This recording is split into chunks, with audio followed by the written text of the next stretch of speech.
ತೆಲುಗು ಚಿತ್ರರಂಗದ high expectation movie.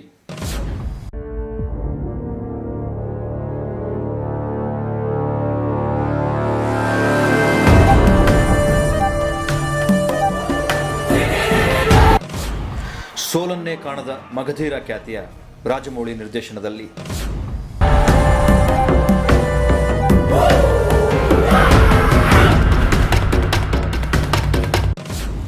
150 ಕೋಟಿ ಬಡ್ಜೆಟ್ನಲ್ಲಿ ಸಾವಿರಾರು ಕಲಾವಿದರೊಂದಿಗೆ ದೊಡ್ಡ ದೊಡ್ಡ ಸೆಟ್ಗಳಲ್ಲಿ ಬಿರುಸಿನಿಂದ ಚಿತ್ರೀಕರಣವಾಗುತ್ತಿರುವ, ಏಕಕಾಲಕ್ಕೆ 3 ಭಾಷೆಯಲ್ಲೇ ತಯಾರಾಗುತ್ತಿರುವ ಐತಿಹಾಸಿಕ ಚಿತ್ರ ಬಾಹುಬಲಿ.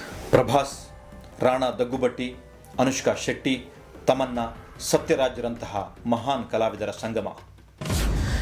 ಕತ್ತಿಯುದ್ಧ, ಕುದುರೆ ಸವಾರಿ, ತೆಲುಗಿನ ಸ್ಪಷ್ಟ ಉಚ್ಚಾರಣೆಯ ತರಬೇತಿಯನ್ನು ಚಿತ್ರದ ಎಲ್ಲ ಕಲಾವಿದರಿಗೂ ಕೊಟ್ಟಿದ್ದಾರೆ.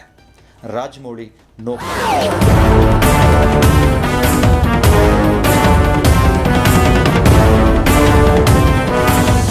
ಇದು ರಾಜಮೌಳಿಯ ಸದ್ದು.